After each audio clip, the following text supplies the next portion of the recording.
Hello everyone, welcome to Mrs. Guevara's Story Corner. I'm Mrs. Guevara and I'm so glad you're here with us today. This week we're talking all about responsibility. Do you know what responsibility is? Well, today we'll find out a little bit about it, and so will our special helper. Who's my special helper? Special helper, let's find out. Why, hello, Mr. Milo. Hi. This is my son, Milo. And how old are you again, Milo? I'm 14. And he looks like you brought...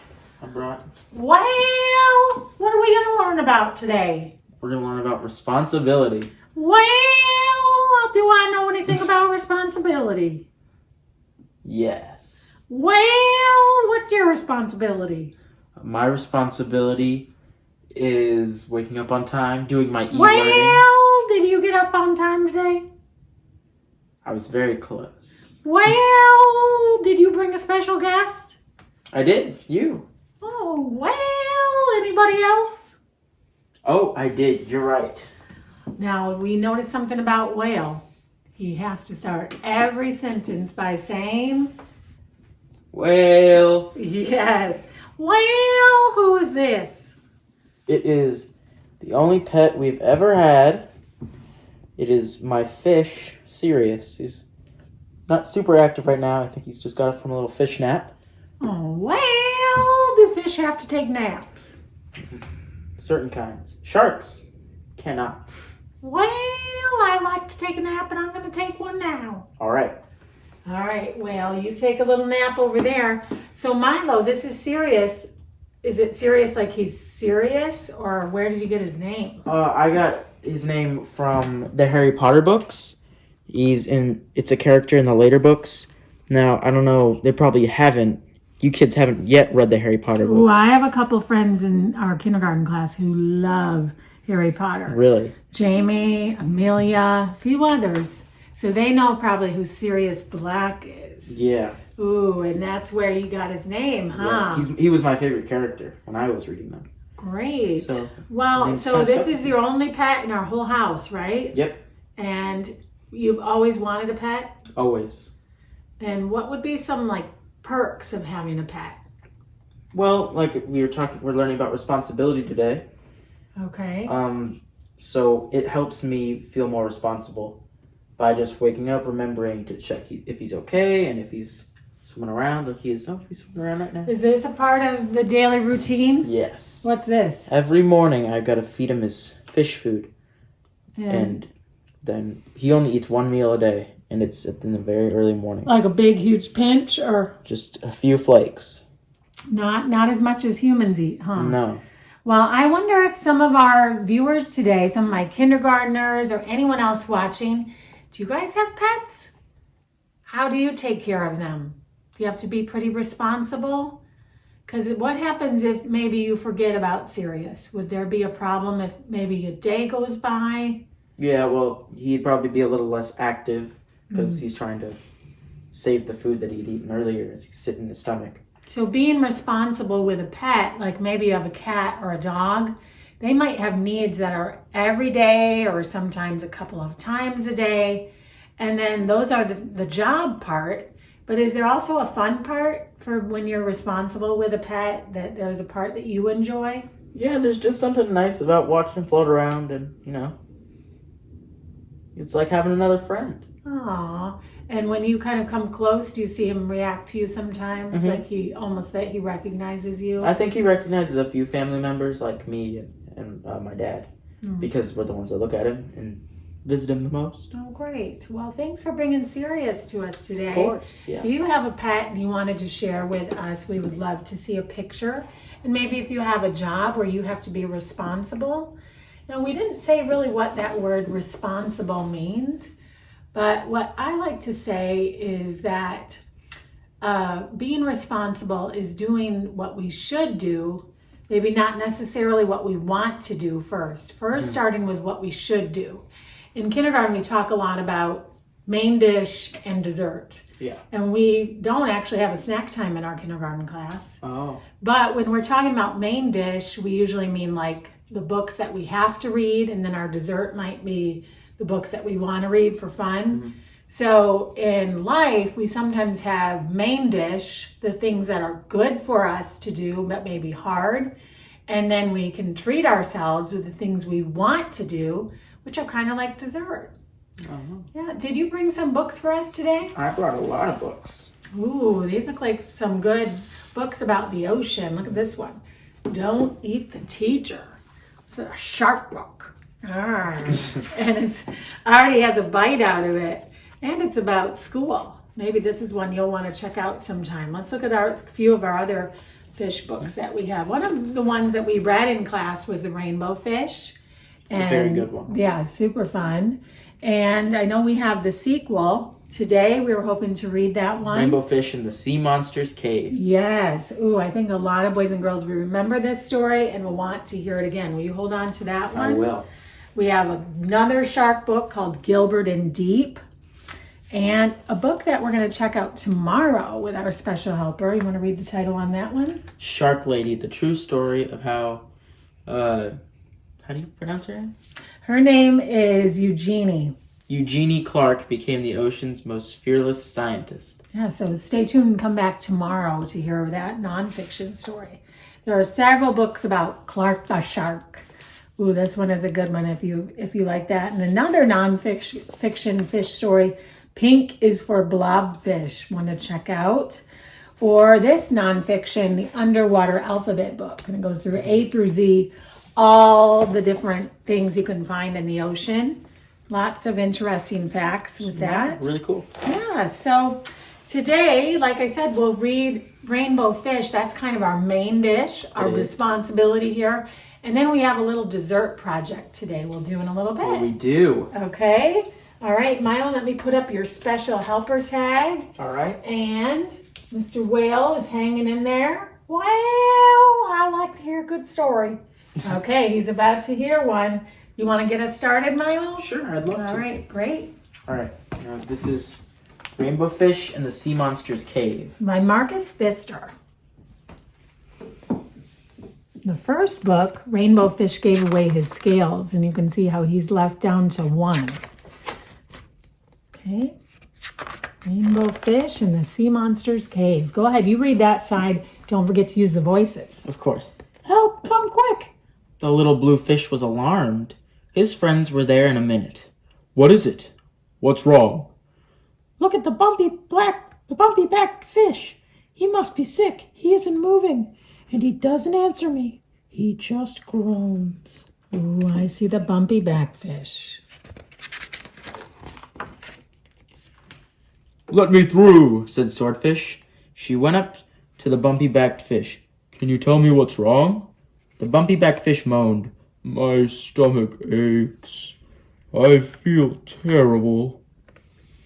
You need red algae, said the Swordfish. But the only place where red algae grows is on the other side of the Sea Monster's Cave. Oh, said the little blue fish. Got the voices mixed up. I'll go, declared Rainbow Fish. Are you out of your mind? Cried the others. It's the most dangerous place in the entire ocean. That's where the rock monsters live, and a creature with 1,000 arms to catch you. And the five-eyed globefish. Ooh, they're showing pictures of what could be there. Rainbow Fish trembled. He almost changed his mind. But then he looked at the poor bumpy-backed fish lying on the sand. Bravely he said, I'll go anyway. I'll come too, said the little blue fish. That made Rainbow Fish feel better. Quickly, they swam off before they lost their nerve. The Sea Monster's Cave was dark and frightening. The rock walls were steep and jagged, and there they are. Swim lower, whispered Rainbow Fish. That rock monster has a mouth open to eat us. The cave grew even darker. Suddenly, the little blue fish cried out, Help! The 1,000-armed creature has caught me! Rainbow Fish tugged and pulled until his friend slipped out of the monster's slimy arms. That was a close call. Now he was really scared. Rainbow Fish looked down. The five-eyed glowfish is watching us. he whispered. The little bluefish shivered. Quick, let's get out of here, he said, and they swam as fast as they could until they finally emerged on the other side of the sea monster's cave. 1, 2, 3, 4, 5. There they saw a big clump of red algae. The two friends picked as much as they could carry, and then they turned to go. The little bluefish hesitated. I can't go back through the cave. I'm too scared. Rainbow Fish was scared too, but he said, At least now we know what's in there. They looked at each other, gathered their courage, and swam off. Soon they saw the five-eyed glowfish. There's something funny about those eyes, said Rainbow Fish, and he swam a little closer. The rainbow fish laughed. That isn't a five-eyed glowfish, he said. It's just the lanterns from Five Little Lanternfish. Why, they aren't scary at all, said the little bluefish, giggling with relief. When they reached the creature with 1,000 arms, they looked more closely. Seaweed, they said together and laughed. The rock monsters turned out to be just ordinary rocks. Unafraid, the two fish swam right by them and out of the cave to find their friends. You made it, the other fish cried. Did you see the rock monsters? Did anything try to eat you? We'll tell you everything later, answered Rainbow Fish. But first, we have to give this red algae to the bumpy back fish. Remember that was their job? Mm-hmm. The bumpy back fish nibbled at the algae and soon he felt better. Oh, I don't know how I can thank you. It must have been dreadful to go through the cave. We were terribly afraid, Rainbow Fish admitted, but when we looked more closely, the monsters disappeared, interrupted the little blue fish happily. And then the two of them told the story of their journey and all the terrifying monsters that weren't really monsters at all. And that's the end of Rainbow Fish in the Sea Monsters Cave. You know, there was something really important there about responsibility. Do you remember what we said responsibility is, Milo? This is a test. Responsibility is doing the things you have to do, even if you don't want to do them. So maybe doing what you should do over the things you necessarily want to do. Yes. And maybe that rainbow fish would have wanted to stay back with the others, but he felt like, I should do this. I should help the bumpy back fish. The interesting part to me was that sometimes doing the stuff we should do is kind of a lot. Feels like a big, huge job. Yeah. And I know if Rainbow Fish had gone alone, maybe that would have been too much. So when we have a big job, especially if you're a kindergartner or you even just are a person that just feels overwhelmed, it helps to have a friend, doesn't it? It does. Helps to have someone who can cheer us on and have a buddy. And that helps us do the hard things that we should do. And then when we do those should do things, how do you think they felt at the end when they had done their job? Well, when we get to the very end and they were making the bumpy back fish feel better. you can see they're kind of smiling because Yes. they feel good. Yeah, they feel better. Well, remember I said we're going to have a little bit of dessert at the We end, are. something special. And in kindergarten, I love to save painting days for Fridays, but it's been e-learning. Things are all mixed up. So I think we can even paint today, don't you? I think. All right, let's see. Yeah. You know, when I was little, Yes. I watched a show called Mr. Rogers' Neighborhood. And he showed us how to make, it wasn't necessarily rainbow fish, but it was a fish with a paper plate. So let me show you how he showed me. It wasn't hard at all. You start with just a regular paper plate. Our family likes to use paper plates sometimes to eat because then it's just less dishes. And on the side, I'm going to cut out like a piece of pizza. And what the point of this piece of pizza is going to be two parts.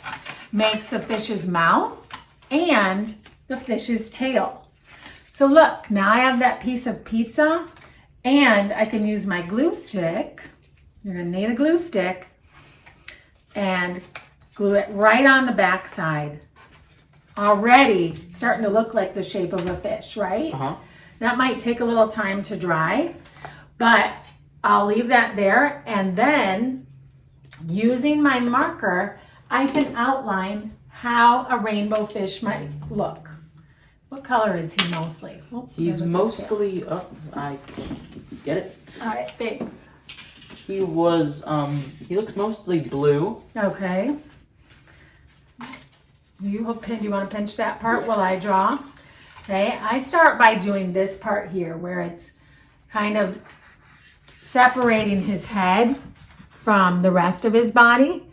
And then I draw his eye. A circle with a black circle inside, except for a little tiny bit of white. Then I make his thin lips. And I scoop and scallop behind that part of his head. Scoop and scallop all the way across. If you have some foil at your house, you can tear a part of it off into the shape. You can fold it because foil is kind of fun to bend easily. And pick your spot where there might be a part. Remember how he has the glittering scales? Glue one on to be his one glittering scale. Then we'll use our paints to paint rainbow fish to match this fish right on the front of the cover. And when you're done, how could he maybe look? Well, I think we've got a finished one right here. Okay, after you glue on that foil and you color him in however you want. If you want to use rainbow colors, this is the part where you can just enjoy the dessert of painting. It's pretty relaxing to paint, isn't it? It is. And this was just watercolors, where you just have a little bit of water, dip it in, color in each of the scales, and having that shiny, glittery one. Then you have a fish to remind you of our time on Mrs. Guevara's Story Corner with Milo and Whale and Sirius, and learning about responsibility with rainbow fish. Remember, boys and girls, you're all my favorites. Have a great day. Bye.